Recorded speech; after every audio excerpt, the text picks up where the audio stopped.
జెఫన్యా గ్రంథము యోధారాజగు ఆమోను కుమారుడైన యోషియా దినములలో హిజ్కియాకు పుట్టిన అమర్యా కుమారుడగు గెదల్యాకు జననమైన కూషీ కుమారుడగు జెఫన్యాకు ప్రత్యక్షమైన యెహోవా వాక్కు. ఏమీయూ విడవకుండా భూమి మీదనున్న సమస్తమును నేను ఊడ్చివేసేదను. ఇదే యెహోవా వాక్కు. మనుషులనేమి పశువులనేమి నేను ఊడ్చివేసేదను. ఆకాశ పక్షులనేమి సముద్ర మత్స్యములనేమి దుర్జనులనేమి వారు చేసిన అపవాదములనేమి నేను ఊడ్చివేసేదను. భూమి మీద ఎవరునూ లేకుండా మనుష్య జాతిని నిర్మూలన చేసేదను. ఇదే యెహోవా వాక్కు. నా హస్తమును యోధా వారి మీదను యెరూషలేము నివాసులందరి మీదను చాపి బయలుదేవత యొక్క భక్తులలో శేషించిన వారిని, దానికి ప్రతిష్ఠితులగు వారిని, దాని అర్చకులను నిర్మూలన చేసేదను.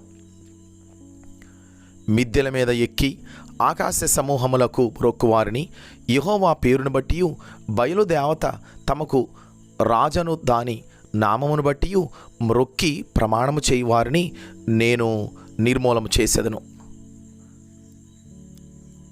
యెహోవాను అనుసరింపక ఆయనను విసర్జించి ఆయన యొద్ద విచారణ చేయని వారిని నేను నిర్మూలన చేసేదను.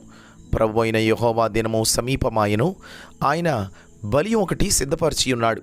తాను పిలిచిన వారిని ఆయన ప్రతిష్ఠించి ఉన్నాడు. యెహోవా సన్నిధిని మౌనముగా ఉండుడి.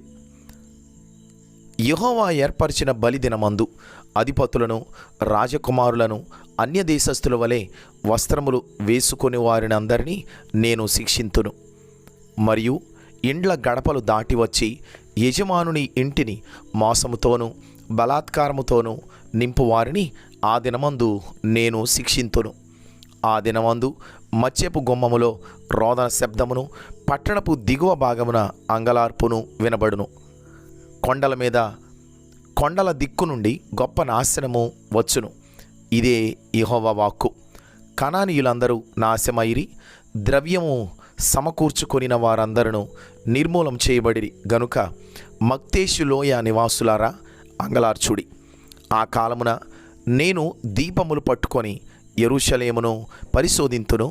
మడ్డి మీద నిలిచిన ద్రాక్షారసము వంటి వారై యెహోవా మేలైనను కీడైనను చేయువాడు కాడని మనస్సులో అనుకొను వారిని శిక్షింతును. వారి ఆస్తి దోపుడు సొమ్మగును, వారి ఇండ్లు పాడగును. వారు ఇండ్లు కట్టుదురు గాని వాటిలో కాపురం ఉండరు. ద్రాక్ష తోటలు నాటుదురు గాని వాటి రసమును పానము చెయ్యరు. యెహోవా మహాదినము సమీపమాయను. యెహోవా దినము సమీపమై అతి శీఘ్రముగా వచ్చుచున్నది. ఆలకించుడి, యెహోవా దినము వచ్చుచున్నది. పరాక్రమశాలురు మహారోదనము చేయుదురు. ఆ దినము ఉగ్రత దినము, శ్రమయు ఉపద్రవమును మహానాశనమును కమ్ము దినము. అంధకారమును గాఢాంధకారమును కమ్ము దినము, మేఘములను గాఢాంధకారమును కమ్ము దినము.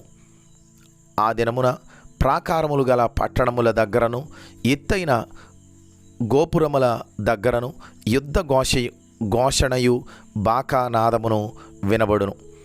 జనులు యెహోవా దృష్టికి పాపము చేసిరి గనుక నేను వారి మీదికి ఉపద్రవము రప్పింపబోచున్నాను. వారు గ్రుడ్డివారి వలె నడిచెదరు. వారి రక్తము దుమ్ము వలె కారును, వారి మాంసము పెంట వలె పారవేయబడును. యెహోవా ఉగ్రత దినమున తమ వెండి బంగారములు వారిని తప్పింపలేకపోవును. రోషాగ్ని చేత భూమి అంతయు దహింపబడును. హఠాత్తుగా ఆయన భూనివాసులందరినీ సర్వనాశనము చేయబోచున్నాడు. జెఫన్యా గ్రంథము 2వ అధ్యాయము. సిగ్గుమాలిన జనులారా కూడిరండి. పొట్టు గాలికి ఎగురునట్లు సమయము గతించుచున్నది. విధి నిర్ణయము కాకమునుపే, యెహోవా కోపాగ్ని మీ మీదికి రాకమునుపే, మిమ్మును రక్షించుటకై యెహోవా ఉగ్రత దినము రాకమునుపే కూడిరండి. దేశములో సాత్వికులై ఆయన న్యాయ విధులను అనుసరించు సమస్త దీనులారా యెహోవాను వెదకుడి. మీరు వెదకి వినయము గలవారై నీతిని అనుసరించిన ఎడల ఒకవేళ ఆయన ఉగ్రత దినమున మీరు దాచబడుదురు. గాజా పట్టణము నిర్జనమగును, అష్కెలోను పాడైపోవును. మధ్యాహ్న కాలమందు అష్టోదు వారు బయటికి పారదోలబడుదురు. ఎక్రోను పట్టణము దున్నబడును. సముద్ర ప్రాంతమందు నివసించు కెరేతీయులారా, మీకు శ్రమ. ఫిలిస్తీన్ల దేశమైన కనాను నిన్ను గూర్చి యెహోవా సెలవిచ్చినదేమనగా, నీ యందు ఒక కాపురస్తుడైనను లేకుండా నేను నిన్ను లయము చేతును. సముద్ర ప్రాంతము గొర్రెల కాపరులు దిగు మేత స్థలమగును. మందలకు దొడ్లు అచట నుండును. తమ దేవుడైన యెహోవా యోధా వారిని కటాక్షించి వారిని చెరలో నుండి రప్పించగా, అచ్చటి వారిలో శేషించిన వారికి ఒక స్థలముండును. వారు అచ్చట తమ మందలను మేపుదురు. అస్తమయమున వారు అష్కెలోను ఇండ్లలో పండుకొందురు. మోయాబు వారు చేసిన నిందయు అమ్మోను వారు పలికిన దూషణ మాటలను నాకు వినబడెను. వారు నా జనుల సరిహద్దులలో ప్రవేశించి అతిశయపడి వారిని దూషించిరి. నా జీవము తోడు మోయాబు దేశము సొదొమ పట్టణము వలెను, అమ్మోను దేశము గొమొర్రా పట్టణము వలెను అగును. అవి ముండ్ల చెట్లకును ఉప్పు గోతులకును స్థానమై నిత్యము పాడుగా ఉండును. నా జనులలో శేషించువారు ఆ దేశములను దోచుకొందురు. నా జనులలో శేషించువారు వాటిని స్వతంత్రించుకొందురు. కాబట్టి ఇశ్రాయేలీయుల దేవుడైన సైన్యములకు అధిపతియగు యెహోవా వాక్కు ఇదే. వారు అతిశయపడి సైన్యములకు అధిపతియగు యెహోవా జనులను దూషించిరి గనుక వారి గర్వమును బట్టి ఇది వారికి సంభవించును. జనముల ద్వీపములలో నివసించు వారందరూ తమ తమ స్థానముల నుండి తనకే నమస్కారం చేయునట్లు భూమిలో ఉన్న దేవతలను ఆయన నిర్మూలన చేయును. యెహోవా వారికి భయంకరుడుగా ఉండును. కూషీయులారా, మీరును నా ఖడ్గము చేత హతులవుదురు. ఆయన ఉత్తర దేశం మీద తన హస్తమును చాపి అష్షూరు దేశమును నాశనము చేయును. నీనివే పట్టణమును పాడు చేసి దానిని ఆరిపోయిన ఎడారి వలె చేయును. దానిలో పశుల మందలు పండుకొనును. సకల జాతి జంతువులను గుంపులుగా కూడును. గోడబాతులను తుంబోళ్లును వారి ద్వారముల పై కమ్ముల మీద నిలుచును. పక్షుల శబ్దములను కిటికీలలో వినబడును. గడపల మీద నాశనము కనిపించును. వారు చేసుకొనిన దేవదారు కర్ర పని అంతటిని యెహోవా నాశనము చేయును. నా వంటి పట్టణము మరి ఒకటి లేదని మురియుచు ఉత్సాహపడుచు నిర్విచారముగా ఉండిన పట్టణము ఇదే. అది పాడైపోయనే, మృగములు పండుకొను స్థలమాయనే అని దాని మార్గమున పోవు వారందరూ చెప్పుకొనుచు ఈసడించుచు పో పొమ్మని చేసైగ చేయుదురు. జెఫన్యా గ్రంథము 3వ అధ్యాయము. ముష్కరమైనదియు భ్రష్టమైనదియు అన్యాయము చేయునదియునగు పట్టణమునకు శ్రమ. అది దేవుని మాట ఆలకించదు, శిక్షకు లోబడదు, యెహోవా యందు విశ్వాసముంచదు. దాని దేవుని యొద్దకు రాదు. దాని మధ్య దాని అధిపతులు గర్జన చేయు సింహములు. దాని న్యాయాధిపతులు రాత్రియందు తిరుగులాడుచు తెల్లవారు వరకు ఎరలో ఏమీ మిగలకుండా భక్షించు తోడేళ్ళు. దాని ప్రవక్తలు గప్పాలు కొట్టువారు, విశ్వాసఘాతకులు.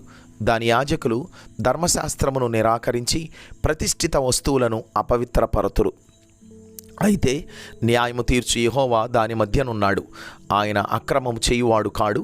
అనుదినము తప్పకుండా ఆయన న్యాయ విధులను బయలుపరచును. ఆయనకు రహస్యమైనదేదియూ లేదు.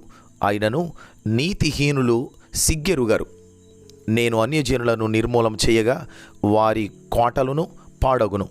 ఒకడైనా సంచరించకుండా వారి వీధులను పాడు చేసి ఉన్నాను. జనము లేకుండాను వాటి అందెవరును కాపురముండకుండాను వారి పట్టణములను లయపరిచిన వాడును నేనే. దాని విషయమై నా నిర్ణయం అంతటి చొప్పున మీ నివాస స్థలము సర్వనాశనము కాకుండానట్లు నా యందు భయభక్తులు కలిగి శిక్షకు లోబడుదురని నేను అనుకుంటిని గాని వారు దుష్క్రియలు చేయుటయందు అత్యాశ గలవారైరి. కాబట్టి యెహోవా సెలవిచ్చు వాక్కు ఏదనగా, నా కొరకు కనిపెట్టుడి. నేను లేచి ఎర్రపట్టుకొను దినము కొరకు కనిపెట్టియుండుడి. నా ఉగ్రతను నా కోపాగ్ని అంతటిని వారి మీద కుమ్మరించుటకై అన్యజనులను పోగు చేయుటకును గుంపులు గుంపులుగా రాజ్యములను సమకూర్చుటకును నేను నిశ్చయించుకొంటిని. నా రోషాగ్ని చేత భూమి అంతయు కాలిపోవును. అప్పుడు జనులందరూ యెహోవా నామమును బట్టి ఏకమనస్కులై ఆయనను సేవించున్నట్లు నేను వారికి పవిత్రమైన పెదవులనిచ్చేదను. చెదరిపోయిన వారై నాకు ప్రార్థన చేయు నా జనులు కూషు దేశపు నదుల అవతల నుండి నాకు నైవేద్యముగా తీసుకొని రాబడుదురు.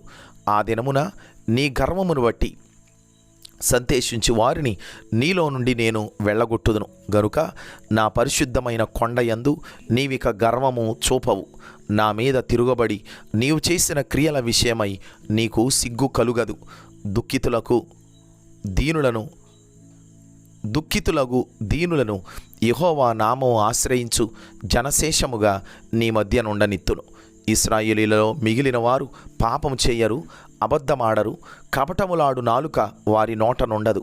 వారు ఎవరి భయము లేకుండా విశ్రాంతి గలవారై అన్నపానములు పుచ్చుకొందురు. సియోను నివాసులారా ఉత్సాహధ్వని చేయుడి, ఇశ్రాయేలీలారా జయధ్వని చేయుడి. యెరూషలేము నివాసులారా పూర్ణ హృదయముతో సంతోషించి గంతులు వేయుడి. తాను మీకు విధించిన శిక్షను యెహోవా కొట్టివేసియున్నాడు, మీ శత్రువులను ఆయన వెళ్ళగొట్టియున్నాడు. ఇశ్రాయేలుకు రాజైన యెహోవా మీ మధ్య ఉన్నాడు, ఇక మీదట మీకు అపాయము సంభవింపదు. ఆ దినమున జనులు మీతో ఇట్లందురు, యెరూషలేము భయపడకము, సియోను ధైర్యము తెచ్చుకొనుము. నీ దేవుడైన యెహోవా నీ మధ్య ఉన్నాడు, ఆయన శక్తిమంతుడు, ఆయన మిమ్మును రక్షించును. ఆయన బహు ఆనందముతో నీ యందు సంతోషించును.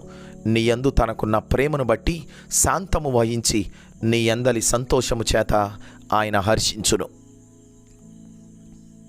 నీ నియామక కాలపు పండుగలకు రాలేక చింతపడు నీ సంబంధులను నేను సమకూర్చెదను.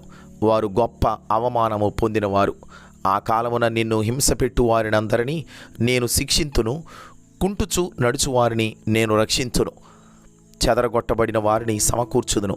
ఏ ఏ దేశములలో వారు అవమానము నొందిరో అక్కడ నెల్ల నేను వారికి ఖ్యాతిని మంచి పేరును కలుగజేసేదను. ఆ కాలమున మీరు చూచుచుండగా నేను మిమ్మును చెరలో నుండి రప్పించి మిమ్మును సమకూర్చిన తరువాత మిమ్మును నడిపింతును. నిజముగా భూమి మీదనున్న జనులందరి దృష్టికి నేను మీకు ఖ్యాతిని మంచి పేరును తెప్పింతును. ఇదే యెహోవా వాక్కు.